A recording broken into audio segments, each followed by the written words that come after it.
तो 6 हिस्से जब हम करेंगे तो बेसिकली क्या आएगा, तो 0 से 5 में तो टेल आ जाएगी, और उसके बाद 5 से 10 में जो आएगा वो आ जाएगी इसके पिछले पैर, और 10 से 15 में इसका पेट आ जाएगा, और 15 से 20 में इसका हम्प आ जाएगा, और 20 से 20 जैसे उसमें 20 से 25 में इसके अगले पैर आ जाएंगे, और लास्ट वाले उसमें इसका हेड आ जाएगा। ठीक है, तो अब जैसे हम लोग को दो चीजें मालूम है, कि एक भगवान कृष्ण की कुंडली जो है वो भ्रष्ट लग्न की कुंडली है, और अभी क्लास में है किसी की भ्रष्ट लग्न की कुंडली? तो क्लास में नहीं, क्लास में एक लोग की है, लेकिन वो हमारे ख्याल से है नहीं इसमें। और भारतवर्ष की कुंडली, तो भारतवर्ष की कुंडली भी जो थी वो भ्रष्ट लग्न की कुंडली है, और भ्रष्ट लग्न कब स्ट्रांग होती है हमने बताया, नाइट स्ट्रांग होती है। नाइट में कब होती है? 12 से 2। 12 से 2। भारत की आजादी कितने बजे मिली थी? भारतवर्ष की आजादी 12 बजे, 12 बजे, 12 बजे। किसी ज्योतिष ने सलाह दी थी, लोग कहते हैं नेहरू लोगों ने ये सब कर लिया, उन्होंने सलाह दी थी कि भ्रष्ट लग्न रात के 12 बजे आजादी। इसके पीछे जा रहे दुनिया, यार 12 बजे रात को क्यों करी, और ये क्यों करा, वो क्यों करा, लेकिन जैसे उनको मालूम था कि अगर 12 बजे वो करेंगे तो वो जैसे आजाद रहेगा और बहुत तरक्की करेगा, सब चीजें होंगी, वो लग्न उसकी बहुत स्ट्रांग होगी। आज पूरे पूरे विश्व में अगर होता तो क्या, जैसे भ्रष्ट लग्न जैसे उसमें है और बहुत स्ट्रांग भ्रष्ट लग्न है, तो जैसे फाइनेंशियल और इस तरीके से सब चीजों पे ब्रेन, या जैसे मानी जाती है कि हाँ इंडिया के पास ब्रेन है, रिसोर्सेज हैं, ये सब चीजों पे है। अब अगर क्या किसी को पता हो, अंदाजा लगा सकते हो कि जैसे ये 0 से 5, 5 से 10, या इसमें इंडिया के कब किस समय की लग्न होगी इंडिया की? 12 बजे की है तो 5 से 10, नहीं 0 से 5। 0 से 5 टेल, यानी पिछड़ा वाले, जैसे 5 से 10। हेड 25 से 30। 25 से 30 नहीं 5 to 10, 5 to 10 सर। हाँ चलो देख लेते हैं इंडिया की कुंडली। तो ये लग्न कितनी, 7:43 टॉरस, 7:43, यानी 5 to 10।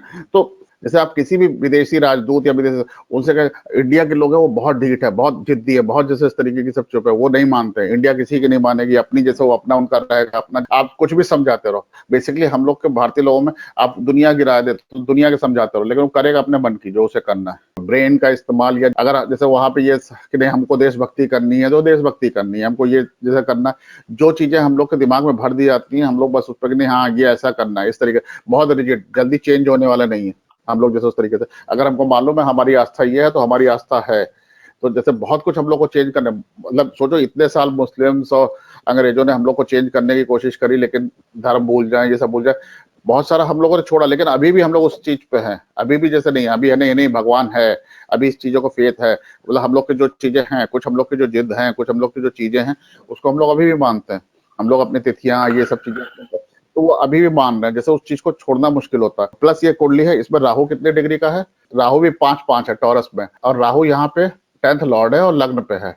तो राहु बेसिकली 10th लॉर्ड जो होता है, 10th लॉर्ड क्या, लीडर्स है, राहु भी नेतागिरी, राहु नेतागिरी। तो इंडिया किसके दम पे चलता है? लीडर्स के दम पे चलता है, या टॉप मोस्ट, अगर आपको इंडिया में फेमस होना है, इंडिया में आपको, तो आप या तो लीडर बन सकते हो या टॉप मोस्ट लुटेरे बन सकते हो। दो ही तरीके से आप जैसे इंडिया में फेमस हो सकते हो, और इन्हीं के उस पर दम पे इंडिया चलता है। जितने भी आप देखो यहाँ पे, जितने भी प्रधानमंत्री या जैसे इस तरीके से, सब जिद्दी होंगे, सब अपने आप में जैसे आई एम, अगर वो होगा तो वो प्रधानमंत्री बनेगा। इंदिरा गांधी से ज्यादा जिद्दी कोई नहीं था, वो सबसे ज्यादा प्रधानमंत्री बनी थी। मोदी जी है, उनकी अपनी है कि हमें करना है, नोट बंद, कोई वो नहीं, कोई ये नहीं, कोई पार्लियामेंट नहीं, कोई कुछ नहीं, मेरा फैसला ये है, सीएए, सब चुप है। तो जितना जैसे उसमें होगा उतना ही वो पावर से चलता है यहाँ पे। जैसे राजीव गांधी तो वो बहुत शांत है, बहुत सब, लेकिन कुछ चीजों में उनका था कि हमको ये लाना है, हमको गाड़ी ये करनी है, हमको ये कम्युनिकेशन लाना है, हमको ये लाना, हमको ये करना है, कुछ नहीं, बस हाँ ये करना है। उनको मना करा गया कि आप उस जगह उस दिशा में ना जाइए, खतरा है। पूरी इंटेलिजेंस ने कहा, सबने कहा, उनको शंकराचार्य ने उनको लिखा कि आप ना जाइए, लेकिन नहीं, जाना है, जाना है, सिंपल। मतलब अगर आपको इंडिया का प्रधानमंत्री बनना है, इंडिया का मालिक बनना है, तो आप नेता बनिए, और बहुत जिद्दी नेता बनिए। ये नहीं कि आज कुछ कह दिया, कुछ कह दिया, एकदम बिल्कुल जिद वाला पकड़ लीजिए, आप प्रधानमंत्री बन सकते हैं। अब इसके बाद दूसरी कुंडली देख लेते हैं, ये जो है, और जो जो उसका बैल का जो कुबड़ था, हम था, वो कहाँ पे है? हम जो आ रहा है वो 15 से 20 डिग्री पे आ रहा है, तो 15 से 20 डिग्री पे आ रहा है, और भगवान कृष्ण की कितनी है? 16.26। तो सोमनाथ को किसने स्टैब्लिश कराया? भगवान कृष्ण ने। सोमनाथ मंदिर जो है वो किसके द्वारा स्टैब्लिश है? भगवान रामेश्वर भगवान श्री राम के, और सोमनाथ जो है भगवान कृष्ण के द्वारा स्थापित मंदिर है। तो हमने बताया ना कि जैसे शुक्र में हमने दो ही चीजें बताई, तो सोमनाथ और लक्ष्मी, अगर यहाँ से परिवर्तन होकर शुक्र आएगा तो शुक्र भी लगभग 15-24 डिग्री पे ही है, जैसे उसी डिग्री मतलब 15 डिग्री के क्रॉस करके, लेकिन हालांकि वही चंद्रमा। ये अब यहाँ पे जो बेसिकली जो सबसे बड़ी चीज कही गई कि वो 12 से 2 है, और ये जो नाइट स्ट्रांग है 12 से 2, और वो जो मेष है वो 10 से 12 स्ट्रांग है। और वही हम लोगों ने दिखाया भी कि रात में जैसे ये दोनों मतलब भारतवर्ष का जो जन्म हुआ और भगवान कृष्ण का हुआ वृष राशि में हुआ, और रात के 12 से 2 के बीच में हुआ, तो जैसे इसका मतलब ये चीजें बहुत स्ट्रांग है। तो अब इसको हम कैसे इस्तेमाल कर सकते हैं? इसको हम इस्तेमाल कर सकते हैं, इसके लिए फिर से हम एक बार थैंक यू कहेंगे मनीषा को, जिससे ये चीजें बनाई हैं कि बेसिकली जैसे ये मेष राशि हमने बताया, मेष राशि 10 से 12, और वृष राशि जो है वो 12 से 2 है ना, और मिथुन राशि 2 से 4, और कर्क राशि 4 से 6। तो ये चीज, एक तो ये चीज हो गई कि इस समय स्ट्रांग होती है। वृष राशि, जैसे मेष राशि अगर कोई है, मेष राशि या मेष राशि नहीं, वृष राशि का पहले उदाहरण लेते हैं, तो वृष राशि कब स्ट्रांग होगी सबसे ज्यादा? 12 से 2। तो 12 से 2। अब मान लो किसी का जन्म वृष राशि में हुआ, वृष लग्न में हुआ, लेकिन 12 से 2 के बीच में नहीं है, तो उसके में क्या स्ट्रांग है? तो उसके में हम लोग कैसे देखेंगे स्ट्रांग? 12 से 2 यानी यहाँ पे समय, ये समय, तो यहाँ पे क्या है? लियो, सूर्य। तो सूर्य जहां पे भी होगा उससे, सूर्य से वृष राशि तक गिनो कितना हुआ? 1 2 3 4 5 6 7 8 9 10। तो ये बेसिकली क्या है? 10th। वृष राशि वाले बंदे का सूर्य से 10वें भाव में जो भी हाउस आएगा वो बहुत स्ट्रांग होगा। यहाँ पे हम लोग देख ले तो यहाँ पे भगवान कृष्ण का है, तो सूर्य से 10वें में क्या आया? 1 2 3 4 5 6 7 8 9 10। तो वो लग्न आ गई, तो उनकी लग्न, उनका परिचय, आज तक हम लोग भगवान कृष्ण को याद करते हैं, उनकी बुद्धि, उनकी उसका लोहा मानते हैं कि बहुत बुद्धिमान थे, एक दिन में ही एक ग्रंथ को सीख जाते थे। तो ये चीज बेसिकली हो गई। लेकिन अगर अगर मान लो वृष लग्न में होता और सूर्य यहाँ पे होता, तो इसका क्या स्ट्रांग होता? सर ये जहाँ पे मीन राशि है। हाँ, मीन राशि, क्योंकि 1 2 3 4 5 6 7 8 9 10, तो ये बेसिकली स्ट्रांग होगा। तो ये इसका स्ट्रांग होने का मतलब क्या हो गया कि आपका बड़ा भाई, आपकी इनकम जो है वो बहुत स्ट्रांग होगी, है ना। तो अगर जो है सूर्य यहाँ पे हो गया 10th हाउस में, तो क्या स्ट्रांग होगा?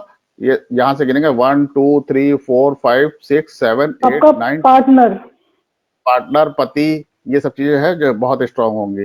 तो इसी तरीके से जैसे मेष लग्न में यहाँ से क्या है, अगर हम यहाँ से गिनेंगे तो यहाँ लियो से कितना है? 1 2 3 4 5 6 7 8 9 9। तो मेष लग्न वाला, या तो मेष लग्न जो है वो 10 से 12 के समय में पैदा हुआ हो तो उसका माइंड बहुत स्ट्रांग होगा। लेकिन अगर मेष लग्न है वो 10 से 12 पैदा नहीं हुआ है, तो सूर्य से 9th हाउस जो भी उसका होगा, उसके सूर्य से 9th हाउस उसका जो भी होगा वो बहुत स्ट्रांग होगा। तो जैसे यहाँ पे जो एग्जाम्पल कुंडली है, यहाँ एग्जाम्पल कुंडली हम लोग मनीषा के लिए लेते हैं, इसकी मेष लग्न है, सूर्य इसका 7th हाउस में है, तो इसका 3rd हाउस बहुत स्ट्रांग होगा। 3rd हाउस क्या हो? प्लेइंग हो गया, छोटा भाई हो गया, और खेलना कूदना हो गया, कम्युनिकेशन हो गया, और जैसे तो कम्युनिकेशन के जितने भी डायग्राम, जितने भी चित्र, जितने भी हिंदी रूपांतर आप लोग को दे रहे हैं, तो वो मनीषा ही दे रही है। और खुद इसने कहा था कि ये अपने आप में स्पोर्ट्स वगैरह की काफी इच्छुक रही थी, जैसे इस तरीके से। छोटा भाई भी स्ट्रांग होगा। छोटा भाई क्या करता है? सर वो भी स्पोर्ट्समैन है, कोच है। अच्छा, तो स्पोर्ट्स में कोच है, तो सर जैसे इस तरीके की चीजें समझ में आने लगेगी ना कि जैसे कैसे, तो कौन सा हाउस स्ट्रांग है, तो इस तरीके से सब चीजों पे आप लोग निकाल सकते हो। जैसे अब अगर कर्क लग्न में है, तो कर्क लग्न में क्या होगा? कर्क लग्न में यहाँ से कितने गिनेंगे? 12।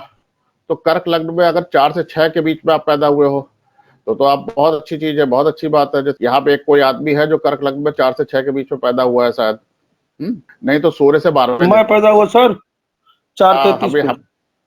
हाँ, हमको मालूम, हमारी बुद्धि इसीलिए कहते हैं कि तुम्हारी बुद्धि बढ़िया है। जैसे तुम आजकल, आज तक तुम जो भी बेसिकली अगर देखो, हकीकत में देखो, तो जो भी तुम पा रहे हो बुद्धि के दम पे ही पा रहे हो, है अपने जैसे, चाहे तुम अपने जॉब में या जहाँ पे भी है, तो तुम्हारा अपना जो काम है, बुद्धि है, विवेक है, वो चल जाता है उसकी वजह से। हमने तुमसे कहा ना, तुम्हारी लग्न ही तुमको बचा रही है, और लग्न को, तो लग्न में तुम्हारे कोई ऐसा ग्रह है जो शिव को दिखाता, तो हमने कहा शिव की पूजा करते रहो, सब चीजें सही चलती रहेंगी, खत्म, सिंपल सी चीज है। तो बेसिकली जैसे ये चीज है, ये समझ में आ गया कि अब अभी इसमें कुछ रॉकेट साइंस बाकी है। तरीके से हमें अपना निकालना है कि हमारा कौन सा ग्रह, जो घर है, कौन से भाव है जो सबसे ज्यादा स्ट्रांग है। तो सिंपल है, सिर्फ 2 ही तरीके हैं, या तो जो आपका जो टाइम इस राशि में दिया हुआ है उसी टाइम पे पैदा हुए हो, तो मतलब आपकी लग्न स्ट्रॉन्ग है, आपकी बुद्धि स्ट्रॉन्ग है। अगर आप उस समय पे पैदा नहीं हुए, जैसे मेरी मेष लग्न है, अगर मैं 10 से 12 रात को पैदा हुई होती तो नेचुरली मेरी बुद्धि स्ट्रांग होती, कुछ और देखना नहीं था। लेकिन मैं 10 से 12 पैदा होने की बजाय मैं 4 से 6 दिन में पैदा हुई हूँ। उस केस में मेरा क्या स्ट्रांग है वो देखना है, वो हम देखेंगे सूर्य से 9th हाउस, क्योंकि अगर या हम सूर्य लग्न में लेके मेष तक जाते हैं तो 9वां घर आता है, तो बिल्कुल फिर बिल्कुल। मेष से सीधा 9वां घर चलेंगे, वो 3rd हाउस आता है, तो मतलब मेरा 3rd हाउस स्ट्रांग है। हाँ वही बिल्कुल सही चीज है। और वो सूर्य से 9th हाउस क्यों देखे कि सूर्य अगर जैसे यहाँ पे जब सूर्य यहाँ पे होगा तभी इस जगह पे लग्न, तभी वो समय जो 10 से 12 वाला समय, जब भी सूर्य इस राशि में होगा तभी यहाँ पे 10 से 12 बजेगा, क्योंकि सूर्य जब यहाँ लग्न पे होगा तब 6 से 8 पे, जैसे उदय उदय वाली लग्न बेसिकली, ये और कुछ नहीं है, ये क्लॉक है कि 2-2 घंटे सूर्य जैसे कहाँ 2-2 घंटे रह रहा है। इस तरीके से हमको देखना होगा कि कैसे वो चीजें हम लोग मेंटेन कर सकते हैं, कौन सा हाउस है को हम लोग अपना स्ट्रांग मान सकते हैं, जैसे इस तरीके से उस हाउस से क्या चीजें डिनोट हो रही हैं, उस हम कैसे उसको एक्टिवेट कर सकते हैं। जैसे इसका 3rd हाउस आया है, हम लोग कम्युनिकेशन या जैसे इस तरीके की चीजों को ले सकते हैं। यहाँ पे अगर हम लोग देखें कि जैसे इस ये ब्रश लगने की कुंडली है और सूर्य यहाँ पे 2nd हाउस में है, तो क्या चीज स्ट्रांग होगा?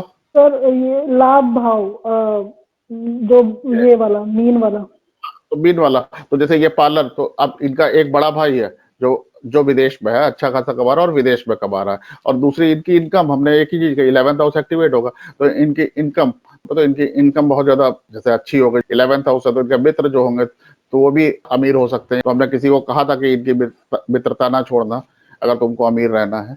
ये बेसिकली राज ज्योतिष है। ये सब चीजें जो है वो मतलब नॉर्मल चीजें नहीं है, आप कैसे क्या चीज एक्टिवेट कर सकते हो, किस तरीके की सब चीजों कर सकते हो, तो जैसे उसमें है। अभी अभी जैसे आप लोग को नहीं मालूम, लेकिन ये होरा लग्न भी यहाँ पे है, कैसे A2 है, संचित धन, होरा लग्न, पराक्रम, बहुत सारी चीजें जैसे, तो कैसे जैसे उस चीज को एक्टिवेट करना है, कैसे क्या नहीं करना, ये आगे की चीजें हैं।